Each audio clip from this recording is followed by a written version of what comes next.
Aston Villa fans, this is unfamiliar. Winning after a European game, going to Brentford's always going to be a tough game, especially this season. They've been great at home. They're a team that can operate in many different styles, formations, positions, and they often rotate throughout the 90 minutes, so it's always going to be a difficult game. And then the starting 11 come out, and I thought, I expected them to change it. I expected a few rotations. I expected Rashford not to start, although I probably would have started him. But I was worried when I seen Marco Asensio and Emi Martinez not playing, because we all know how good Marco Asensio has been since he came to the club. And we all know that Emi Martinez, although he's not having his best seasons, always pulls up in big moments. And I think against Brentford away, you have to step up in big moments. So it was a chance for other players to really play their way into the starting 11. And I don't think many did, if I'm perfectly honest. But one thing I want to say is, where's Donnell Mallon? Why isn't he getting an opportunity? You sign him for a reason, use him. Because Leon Bailey, although he looked brighter against Club Brugge and he had his moments and he looked a little bit more sharper, I kind of think that's a moment in time, because his inconsistencies have been present throughout the season. So just because he has a bad game or a good game doesn't mean he needs to be dropped or start the next game. And if he does have a good game and score, he doesn't always have to start, because we know how inconsistent he can be. But the one thing I was worried about when the starting 11 was announced was Axel Disasi at right back, because I watched him a lot at Chelsea at right back, and although he had different instructions, I was worried because his ability to defend in wide areas is not great. His turn and circle, his agility is not great. He hasn't got great recovery pace, and the early warnings were there when Kevin Shorter got in behind him, and I thought Brentford were really going to target this, but they didn't. So if I was Brentford, I would have really targeted that area, pulled Disasi in areas he didn't want to be in, made him feel uncomfortable playing at right back. That's what I would have done. Look to exploit the space in behind him. But to be fair to the lad, he defended all right. He kept his shape all right. But Brentford weren't really threatening, especially in that first half. But the purpose of a natural right back is also to offer an offensive outlet. And I think Villa didn't have that in the first half, especially. Someone who can overlap, underlap, even if they don't receive the ball, it naturally draws attention towards them, pulling the opposition out of their shape, which creates space for the right winger or the centre forward. And it also frees up teammates. So I probably would have started with Garcia, if not Konsa, at right back before I started Axel Disasi, just for that offensive outlet. And another reason I would have played with a natural right back is because Brentford defend with inside forwards. Their wingers tuck inside, so naturally creating overloads in the wide areas is how you get success. And that's why we're seeing Lucas Digne looking more dangerous in the first half, was moving into space. But again, it just felt like one of those games where whoever made better use of their bench won this game. And this game was kind of crying out for a Marco Asensio bit of magic. Just seemed a little bit flat for my liking, because it was really cagey at the start of the game. Neither side took control. Both looked like they wanted to threaten in transitions, but never having the quality to do so. But having said that, Villa definitely had the better of the first half. They were moving the ball a lot better and just a lot more clean in possession. And then Villa definitely had the brighter chance of the first half. Tyrone Mings should have scored.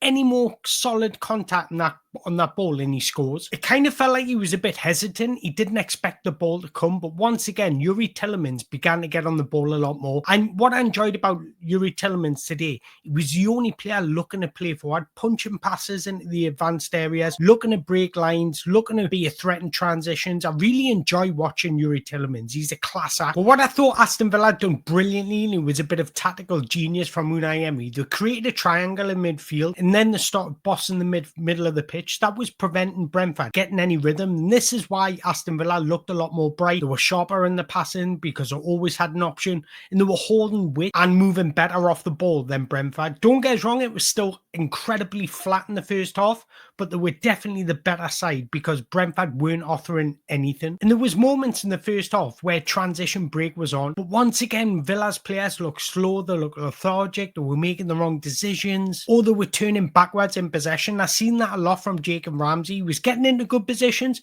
then turning backwards and playing the ball to either John McGinn or Yuri Tielemans. I want him to take more risks, maybe try and beat his man a lot more often.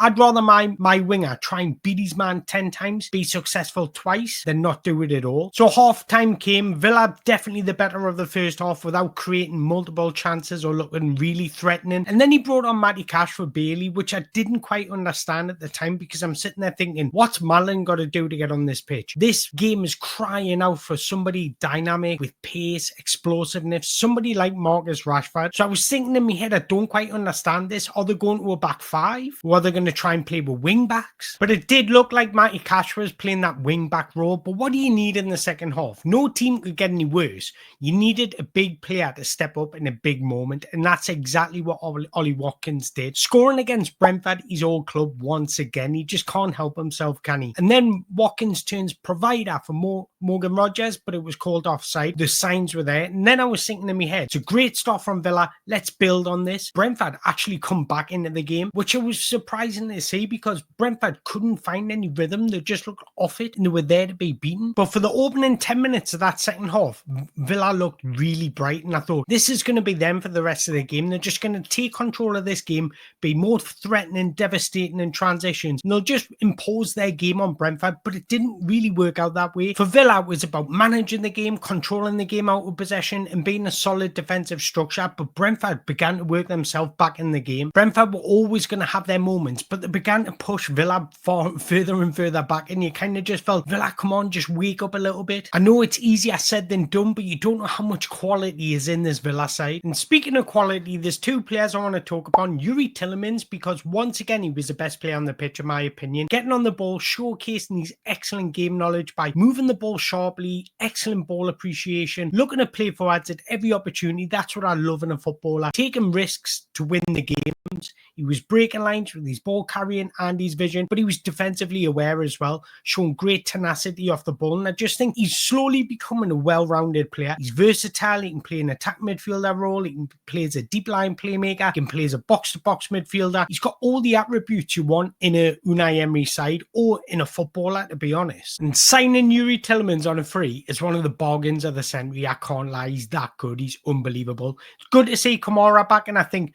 once him and Kamara can play together in the midfield, they can really run the show. But Ollie Watkins deserves a lot of credit because you need, in games like this where it's very lackluster, it's going to be defined by small margins, you need a player to step up in big moments. And Ollie Watkins is beginning to do that. He began to get involved a lot more in that second half. He was beginning to run the channels, and he was also being more of an option for the man in possession, looking dangerous. What I like about Ollie Watkins, he's always dangerous when he's forward facing, when he's running at Brentford's defenders. I want to see a lot more of that from Ollie Watkins because that's his best quality. It was far better performance today than what we've seen over the past two games. So you need to give him credit for it because he's delivered and stepped up in a crucial win. But look, sometimes after a European night where legs are heavy, you do have to win ugly. And that's a brilliant win for Villa because Man City got beat today. Newcastle probably won't win at West Ham. Bournemouth travel to Tottenham tomorrow, and Chelsea will probably beat Leicester. So this weekend of football can be pivotal to whoever finishes in the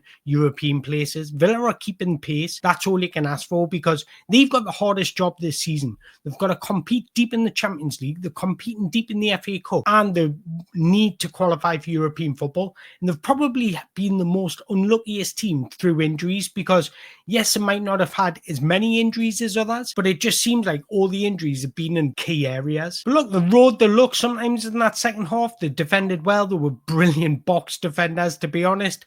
But that's what you need in sometimes in Premier League games. You're not always going to dominate and be expansive and expressive every single game. Sometimes you need to dog it out and really work hard out of possession, have a defensive masterclass to pick up 3 points. And that's exactly what it was from that second half from Villa today. But look, crucial win, big 3 points. Let me know in the comments below what you made of that game. Do you agree with me or disagree? Let me know in the comments below. But until next time, good luck for your next game and up the Villa.